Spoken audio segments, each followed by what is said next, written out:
10 தலை ராவணனும் அரசன் மாந்தாதாவும் செய்த யுத்தத்தை புலஸ்தியர் மற்றும் காலவர் என்ற மகரிஷிகள் தடுத்து நிறுத்தினர். இதனால் எவருக்கும் வெற்றி தோல்வி இல்லை என்பதால் அவர்கள் இருவரும் அவரவர் வழியில் சென்றனர். அதன்பின் ராவணன் முதலாவது வாயுலோகத்துக்குள் பிரவேசித்தான்.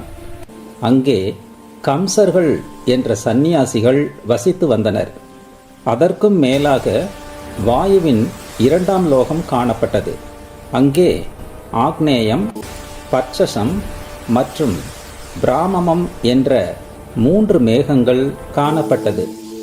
அதற்கும் மேலாக வாயுவின் 3வது லோகம் காணப்பட்டது. அங்கே சித்த சாரணர்கள் வசித்து வந்தார்கள். அதற்கும் மேலாக வாயுவின் 4வது லோகம் காணப்பட்டது. அங்கே விநாயகரும் பூதங்களும் வசித்தனர். அதற்கும் மேலாக வாயுவின் 5வது லோகம் காணப்பட்டது. அங்கே புண்ணிய நதி கங்கையும் குமுதம் என்ற யானைகளும் வசித்தனர். அதற்கும் மேலாக வாயுவின் 6வது லோகம் காணப்பட்டது. அங்கே கருட பகவான் தன் பந்துக்களுடன் வசித்து வந்தார்.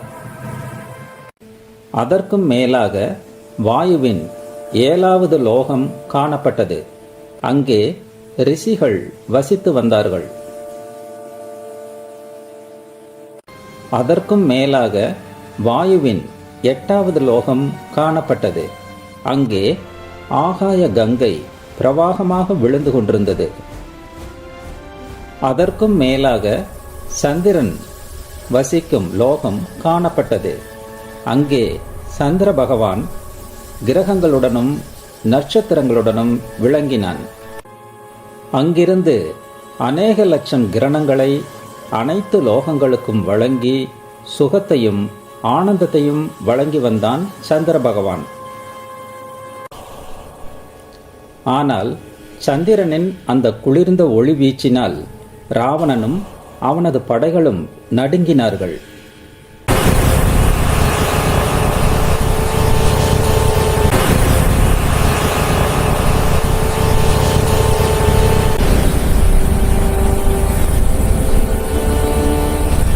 அப்போது பிரகஸ்தன் ராவணனிடம் சென்று, சுவாமி, சந்திரனின் இந்த குளிர் கிரணங்களால் நமது படைகள் மிகவும் வருந்துகிறார்கள். நேரம் ஆக ஆக குளிர் அதிகரித்தபடியே உள்ளது. எனவே எங்களால் இனி போரிட இயலாது என்று தெரிவித்தான். இதனால் கோபவசப்பட்ட ராவணன் சந்திர பகவான் மீது அம்புகளை எய்தான்.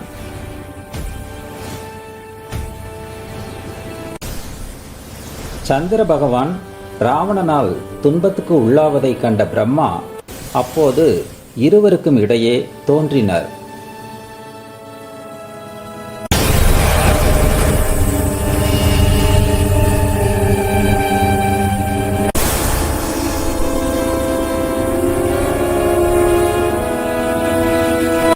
ராவணா, சந்திரனுடன் யுத்தம் வேண்டாம்.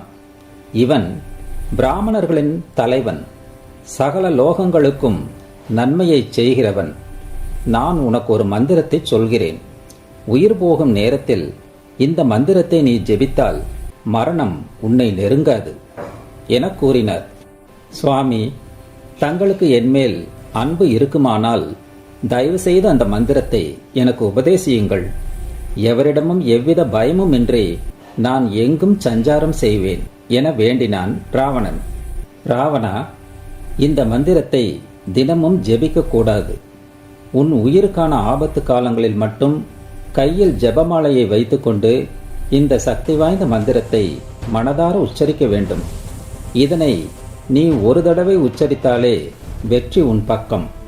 அந்த மந்திரத்தை சொல்கிறேன், கவனமாக கேட்டுக்கொள் என சொல்ல ஆரம்பித்தார் பிரம்மன். தேவதேவா, சுரர்களாலும் அசுரர்களாலும் நமஸ்கரிக்கப்பட்டவரே, சென்ற காலத்தையும் வருங்காலத்தையும் சொரூபமாய் உடையவரே, மகாதேவா, தங்க நிறமுள்ள நேந்திரங்களை உடையவரே, தாங்கள் பாலனாயும் கிழவனாயும் விளங்குகிறீர்கள். புலித்தோலை தரித்தவரே, தாங்கள் அருணனுடைய புத்திரன். மூன்று லோகங்களுக்கும் பிரபு, ஹரீத நேமி, பிரதம கணங்களுக்கு அதிபதி, சகல லோகங்களுக்கும் மங்களத்தையே செய்கிறவர், சகல லோகங்களையும் ரட்சிக்கிறவர், மகா புஜங்களை உடையவர், பெரிய சூலத்தை தரித்தவர், பெரிய கோரை பற்களை உடையவர், யமன், காலஸ்வரூபி, நீலகண்டர், பெரிய வயிற்றை உடையவர், வேதாந்தத்தால் அறியப்படுகிறவர், வேதஸ்வரூபி, பசுக்களுக்கும் பதி, அழிவற்றவர், மகா சூலத்தை தரித்தவர், சூலத்தையே கொடியாய் உடையவர், பிராணிகளை நடத்துகிறவர், காப்பவர், ஹரி, சிவன், சடையை தரிக்கிறவர், மொட்டை தலையை உடையவர், மயில் தோகையை தரித்தவர், காலதண்டத்தை உடையவர், எல்லையற்ற கீர்த்திசாலி, பூதகணங்களுக்கு அதிபதி, சகல கணங்களுக்கும் பிரபு, சகல பிராணிகளுக்கும் ஆத்மா, சகல பிராணிகளையும் காப்பவர்,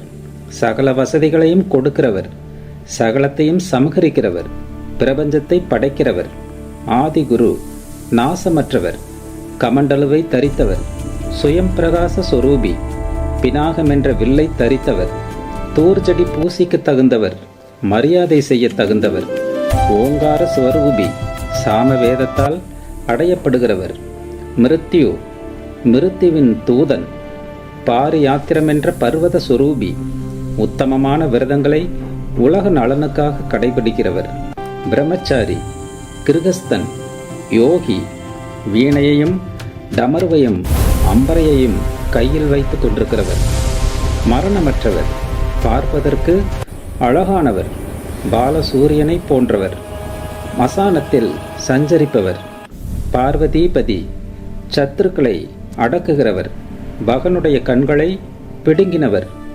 பூஷாவின் பற்களை உடைத்தவர், சுரத்தை நாசம் செய்தவர், காலபாசத்தை கையில் தரித்தவர், பிரபஞ்சத்தின் பிரளய சொரூபி, எரிகுள்ளியின் முகம், தூமகேது, மௌனி, தேஜஸ்வி, திக்குகளுக்கு அதிபதி, பிராணிகளுக்கு மயக்கத்தையும் பைத்தியத்தையும் உண்டு பண்ணுகிறவர், சமர்த்தர், தேவர்களுக்குள் சிரேஷ்டர், வாமனர், வாமதேவர், பிராக்தட்சண்யர், பிட்சுகர், பிட்சுகர்களின் ரூபத்தை தரித்தவர், மூன்று சடைகளை உடையவர், சடையை தரித்தவர், சக்கரத்தை கையில் ஏந்தினவர், எதிரி படைகளை அசைவில்லாமல் செய்கிறவர், ருதுக்களை செய்கிறவர், மதுரமான பார்வையை உடையவர், விருட்சங்களுக்கு தேவதை, குளிர்ந்தவர், அண்டினவர்களால் எப்பொழுதும் பூஜிக்கப்பட்டவர், உலகை படைத்து காப்பவர், பிறப்பிறப்பில்லாத சாஸ்வதமான புருஷன், தர்மத்தை நிலைநிறுத்துகிறவர், கிரூபாடர், ஞானம், கர்மம், பக்தி என்ற மூன்று மார்க்கங்களால் அடையப்படுகிறவர், மூன்று நேந்திரங்களை உடையவர், அநேக நேந்திரங்களை உடையவர், கோடி பிரகாச சூரியர், தேவர்களுக்கு நாதன், எல்லோருக்கும் மேலான தேவன், சந்திர மண்டலத்தால் விளங்கும் ஜடையை உடையவர், நர்த்தனம் செய்கின்றவர், லாட்சியம் செய்கின்றவர், பூரண சந்திரனை போன்ற முகத்தை உடையவர், சுப்பிரமணியர், எல்லோரும் சரணமடைய தகுந்தவர், சகல பூதங்களுக்கும் இருப்பிடம், சகல பந்தங்களையும் நீக்குகிறவர், மயக்குகிறவர், வஞ்சிக்கிறவர், சர்ப்பங்களை ஆபரணமாய் தரிப்பவர், சர்வசிரேஷ்டர், குறுக்கத்தி பூவை போன்ற பற்களை உடையவர், பதார்த்தங்களின் பாகங்களும் முக்கியமானவரும் தாங்களே, சிம்மத்தை போன்ற மீசை தாடி உடையவர், பயங்கரமான பராக்கிரமத்தை உடையவர், பக்தர்களுடைய மனோரதங்களை பூர்த்தி செய்கிறவர், தானு, பரமாத்மா, நித்தியர். ராவணா, இந்த 108 திவ்ய நாமங்களை உனக்கு உபதேசித்தேன்.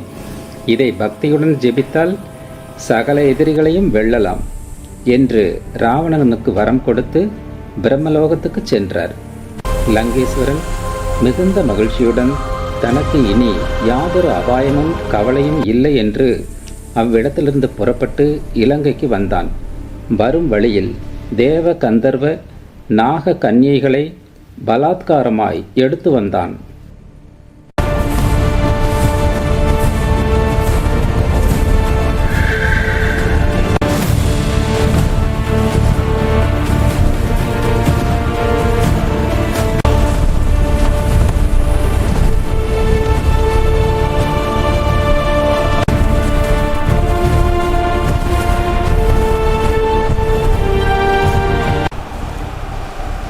அதன்பின் சிறிது காலம் கழித்து லங்கேஸ்வரன் ஸ்வேத தீவின் மேற்கு சமுத்திரக்கரைக்கு படையெடுத்தான். இதை அறிந்து மகாவிஷ்ணுவும் மகாலட்சுமியும் சொர்க்கத்தில் இருந்தபடி தங்களுக்குள் அர்த்தமுள்ள பார்வையை பரிமாறிக்கொண்டனர்.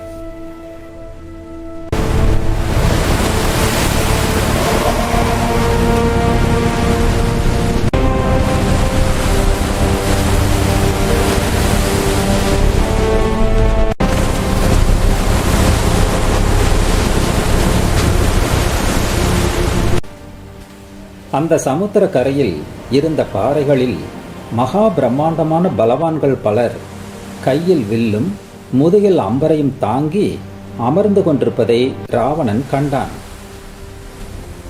அவர்கள் ஒவ்வொருவரும் மகா மலைகளைப் போல் வீற்றிருந்தனர்.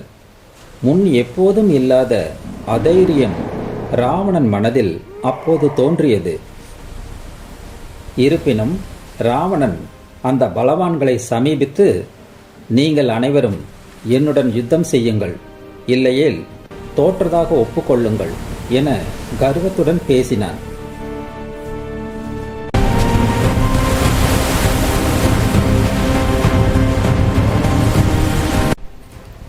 அந்த மகா பலவான் கடும் கோபம் கொண்டவனாய் ராவணனை பார்த்து, துர்புத்தி கொண்டவனே, எவரையும் யுத்தம் செய்ய அழைக்கும் உன் கொட்டத்தை இப்போதே அடக்குகிறேன் என கூறி தன் ஒற்றை விரலால் ராவணனை லேசாக ஒரு தட்டு தட்டினான்.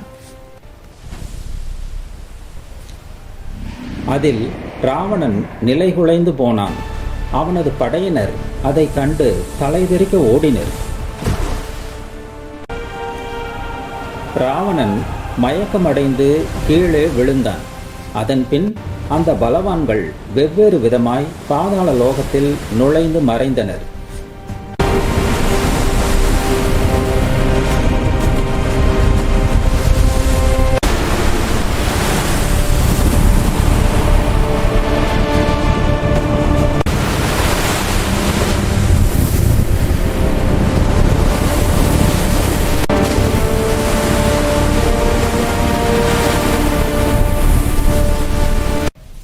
மயங்கி கிடந்த ராவணன் வெகுநேரம் கழித்து மயக்கம் தெளிந்து எழுந்து, மந்திரிகளே, என்னை தாக்கி அந்த பலவான்கள் எங்கே சென்றனர்?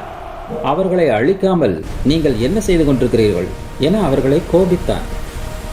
சுவாமி, அவர்கள் அனைவரும் இந்த வழியாக நிலத்தை தூர்த்து பாதாள லோகம் சென்று விட்டனர் என கூறினார்கள்.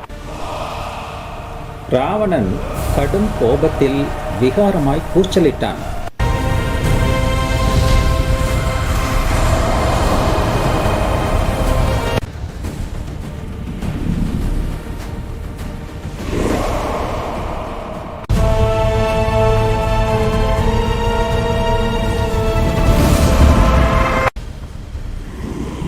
இப்போதே பாதாள லோகம் சென்று அவர்களை அழித்து வருகிறேன் என கூறிவிட்டு ராவணன் பாதாள லோகத்தில் நுழைந்தான். பாதாள லோகத்தில் நுழைந்த ராவணன் அங்கே 3 கோடி பெண்கள் நடனமாடுவதை கண்டான்.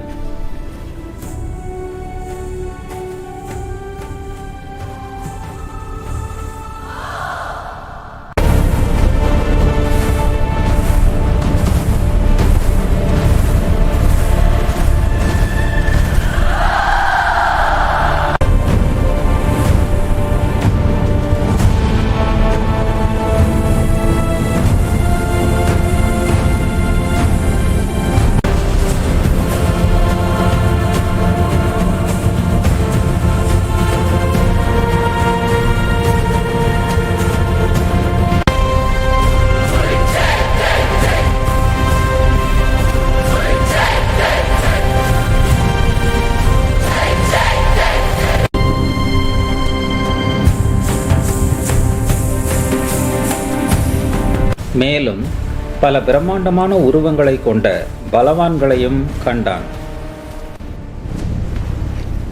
முன்னர் கடற்கரையில் காணப்பட்டவர்களை விடவும் இவர்கள் உயரத்திலும் உருவத்திலும் பிரம்மாண்டமாக காணப்பட்டனர். ராவணன் பாதாள லோகத்தின் ஒவ்வொரு திசையாக ஓடினான். எங்கு பார்த்தாலும் ராட்சத வீரர்கள் தங்கள் ஆயுதங்களை சுழற்றியபடி ராவணனை பார்த்து நின்றனர். அந்த பிரம்மாண்ட வீரர்களின் முழங்கால் உயரமே ராவணன் இருந்தான். ராவணனின் விஸ்வரூபம் பாதாள லோகத்தில் சிறுத்து போனது. இதுபோன்ற காட்சிகளால் ராவணன் மனதில் இனம் புரியாத பயமும் குழப்பமும் ஏற்பட்டு பிரமையுடன் காணப்பட்டான். எந்த ஒரு சக்தியையும் எளிதில் வென்று வெற்றி வீரனாக விளங்கிய ராவணன் அந்த பாதாள லோகத்தில் தனது சக்தியும் பலமும் வீரமும் குன்றிப்போய் தன் மனம் தைரியத்தை இழந்து நிற்பதை உணர்ந்தான். அந்த பிரம்மாண்ட வீரர்கள் யாரும் ராவணனுடன் யுத்தமோ வாய் தகராறோ எதுவும் செய்யாமல் அவர்கள் தங்களுக்குள் விளையாட்டாய் சண்டையிட்டு கொண்டார்கள். ஒருவரால் எறியப்பட்ட பாறை குன்றுகளை மற்றொருவர் தன்னுடைய அம்பால் துளைத்து தூளாக்கினார்கள். மலையை போன்ற பாறைகளை இலகுவாக தூக்கி ஒருவர் மேல் ஒருவர் எறிந்து விளையாடினார்கள்.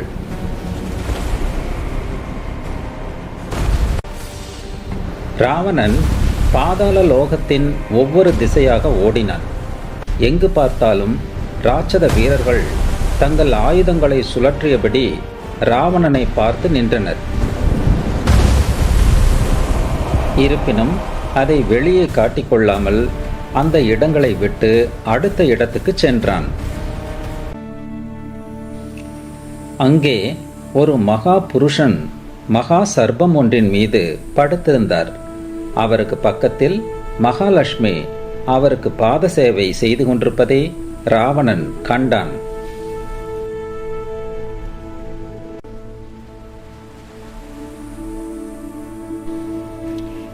மகாலட்சுமி பதிவிரதையாக விளங்குபவள், செல்வ மகள், சகல லோகங்களையும் தன்னுடைய அழகால் மயக்கம் கொள்ளச் செய்பவள்.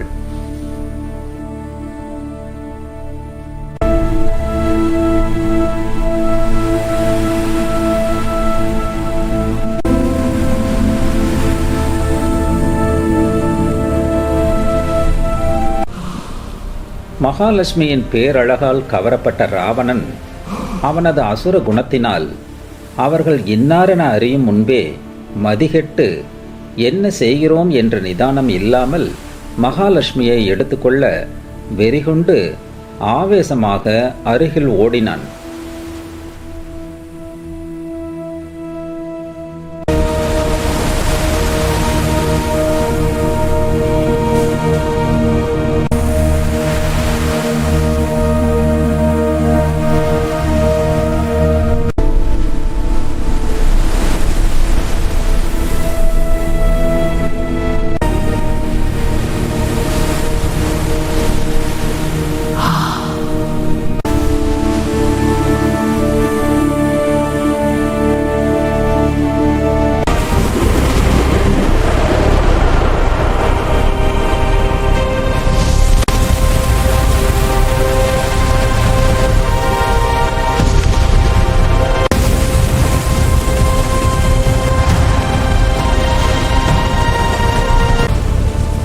மகா சர்ப்பத்தின் மீது படுத்திருந்த அந்த மகா புருஷன் தனது சக்தியால் மகாலட்சுமியை நோக்கி பாய்ந்து வரும் அந்த அசுரனை தடுத்து தூரமாக விழச் செய்தார்.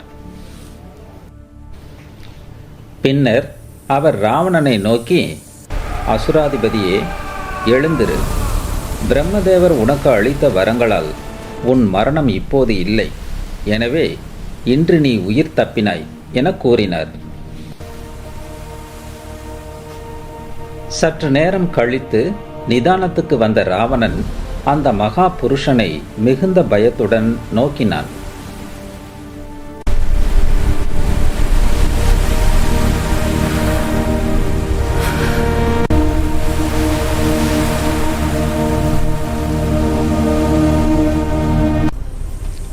ஏனெனில் அந்த மகா புருஷனின் உடலில் 3 லோகங்கள், ஆதித்யர்கள், வசுக்கள், ருத்ரர்கள், மருத்துக்கள் அஸ்வினி தேவதைகள், சித்தர்கள், பித்ருக்கள், யமன், குபேரன், அக்னிகள், கிரகங்கள், நட்சத்திரங்கள், வானம், சாத்தியர்கள், கருடன், நாகங்கள், தேவர்கள், தானவர்கள், தைத்தியர்கள் ஆகியோர் சூட்சும ரூபங்களுடன் இருப்பதை ராவணன் கண்டான்.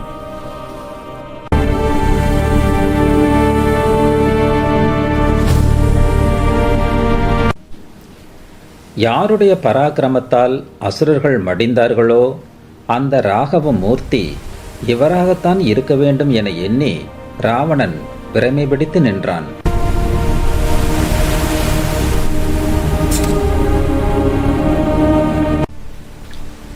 ராவணன் மகாவிஷ்ணுவை வணங்கி, சுவாமி, மரணபயம் கிடையாதென பிரம்மா எனக்கு வரமருளியுள்ளார். அதை பொய்யாக்கும் சக்தி 3 லோகங்களிலும் இல்லை. பிராணிகளிடத்திலிருந்தும் எனக்கு மரணபயம் இல்லை. ஆனால் இக்கணம் என் பலமும் மாயா சக்திகளும் பலனற்று போனதால் நான் தாங்கள் யார் என அறிய விரும்புகிறேன். யுகங்களின் முடிவில் லோகங்களை அழிக்கும் அக்னியைப் போல் மனதிற்கெட்டாத பராக்கிரமம் கொண்டவராக உள்ளீர். சகல உயிர்களிடத்தும் அந்தராத்மியாய் ஒளிரும் பரவஸ்து தாங்கள்தானா என கேட்டான். அதற்கு அந்த மகா புருஷன், ராவணா, வெகு விரைவில் நீ என்னால் வெல்லப்படுவாய். அப்போது என்னை இன்னாரென்று நீ அறிவாய் என்று கூறினார். சுவாமி, தங்களால் எனக்கு மரணம் உண்டாகட்டும். வேறொருவரால் எனக்கு மரணம் நேரக்கூடாது. தங்களால் எனக்கு மரணம் நேர்ந்தால் எனக்கு நித்திய கீர்த்தி உண்டாகும். எல்லோரும் என்னை கொண்டாடுவார்கள் என கேட்டுக்கொண்டான் ராவணன். இவ்விதம் அகஸ்தியர் விவரித்து கொண்டு வந்தபோது ராமன் அகஸ்தியரை பார்த்து, சுவாமி, அந்த தீவில் காணப்பட்ட பிரம்மாண்ட புருஷர்கள் யார்? அந்த 3 கோடி பெண்கள் யார்? ராவணனுக்கு விஸ்வரூப தரிசனம் காட்டிய அந்த மகா புருஷன் யார் என கேட்டார்.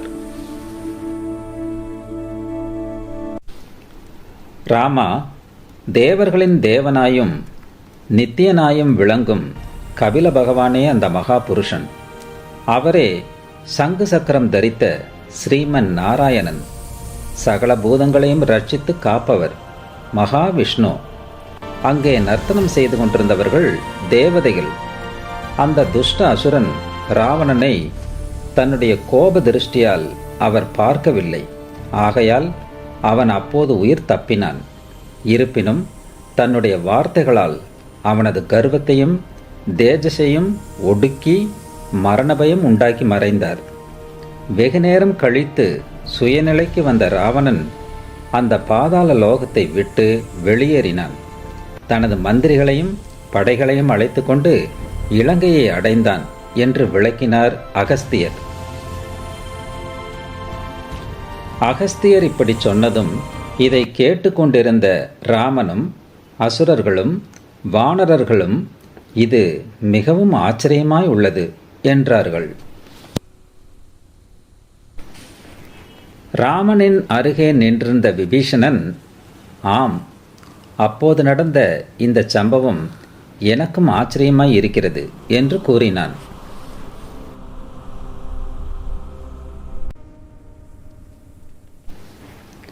இதன் பின் அகஸ்தியர், ராமா, நீ கேட்ட விஷயங்களை எனக்கு தெரிந்த வரையில் எடுத்துச் சொன்னேன். இன்று நாங்கள் அனைவரும் உன் தரிசனம் கிடைக்கப் பெற்றோம். உன் உபசரிப்பால் மனம் குளிர்ந்தோம். போய் வருகிறோம் என்று கூறினார். பின் அனைவரும் ராமனிடம் விடைபெற்று சென்றனர்.